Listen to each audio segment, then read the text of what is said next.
কাল তোরে হামজা এয়ারপোর্টে আগে দিতে যাইব না। কারো যাওয়া লাগবে না, গ্রামের বড় রাস্তায় গাড়ি আয় আমার নিয়ে যাবো। কেমনে কি সিস্টেম কিছুই তো বুঝতেছি না। গত মাসে রফিকের সালে বিদেশ গেল, পরিবারের সবাই গাড়ি ভাড়া করে এয়ারপোর্টে আগে দিতে গেল। ব্যাপারটা কেমন জানি বুঝতেছি না আমি। যা হয়েছে রিপনের বাপ ভালোই হয়েছে, টাকা পয়সা গেল গা। সবাই গেলে আমিও যাইতে পারতাম, ঢাকা শহরটা একটু দেখাইতে পারতাম। 1-2 বছর পর যখন আমি দেশে আসনু, তোর সবাই গাড়ি ভাড়া করে ঢাকা এয়ারপোর্টে আমার আনতে যাস। আসসালামু আলাইকুম। রিপন, তোর গুজগাছ শেষ? কাল কখন রওনা দিবি ভাই? আব্বা, আমার কাছে টাকা নাই, রিপন রে কাল নিয়ে যাবো, কটা টাকা দিয়ে। রিপন রে নিতে নাকি কাল গ্রামে গাড়ি আইব, কারো যাওয়া লাগবো না। ভাই আমার একটা সত্যি করে কথা কবি, তুই বিদেশের লেগে কার কাছে টাকা জমা দিছ? চেয়ারম্যানের কাছে দেশ নাই তো? চেয়ারম্যানের কাছে বিদেশে যাওয়া টাকা জমা দিয়া অনেকজন কিন্তু পথে বসে গেছে, ভয় কইতেও পারে না। না না, আমরা তো চেয়ারম্যানের টাকা দিই নাই। চেয়ারম্যান কি দালাল নাকি চেয়ারম্যানের কাছে টাকা দেবো? আমি আর রিপন নিজ অফিসে যা টাকা দিয়েছি। তোর পাসপোর্টটা দিয়ে দিই, ভিসা লাগছে কিনা। পাসপোর্ট ভিসা দালাল অফিসে, তুমি তো চিন্তা করো না তো। তুমি বেহুদা কথা কয়ে সময় নষ্ট করো না তো। কালকে সকালে রিপনের ফ্লাইট। রিপনের মা, রিপন কি সেহরি খাইবো না? এত দূরে যাইবো পোলাটা, তাই আর সেই খেতে ডাকি না। সফরকালে কাজা রোজা রাখার বিধান রাখছেন আল্লাহ তাআলা, ডাকার দরকার নাই, পরে কাজা রোজা রাখলে চলবো। এখন হয়েছে সময় বেশি নাই, তুমি সবাই তাড়াতাড়ি করে খায় না। আমার জন্য দোয়া করো, যেন সহি সালামত বিদেশ পৌঁছাইতে পারি। এ আমানিল্লাহ, সাবধানে যাইস বাবা, আর সবসময় নামাজ পড়িস, মনে মনে আল্লাহর নাম জপিস। আম্মা আসি।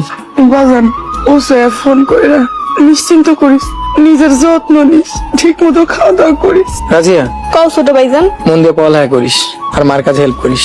ভাইজান আমার জন্য দোয়া করো, আমি আসি। আল্লাহর রহমত তোর সহায় হোক।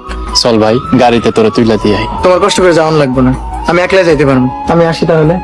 আব্বা আসি, আমার জন্য দোয়া করি। সাবধানে যাইস। পিয়ামানিল্লাহ। রওনা দিবেন কখন? আরে এত তোলাইছো তুমি? ফেরার তো সেই 12টা। বসো, চা পানি খাও, সেলুন হয়ে আসো। চেয়ারম্যান গাইতেছে নাকি? রিপন বা কেমন আছো? ভালো আছি কাকা, একটা কথা কইতাম। সেই 9টার সময় এসে বই আছে 2 ঘন্টা ধরে, এখন বাজে বেলা 11টা, এখনো যাওয়ার কোনো নাম গন্ধ নাই। সবুর করো বাবা, সবুর করো। সবুরে মায়া ফেলে হাতিজে নিয়ে রওনা দাও। জি চেয়ারম্যান সাহেব। রিপন চলো বাবা, বিসমিল্লাহ বইলা রওনা দিই। দোয়া করেন, জানি না আর কবে দেখা হইব, ভুল ত্রুটি হলে মাফ করে দিন আমারে। ঠিক আছে বাবা, ঠিক আছে।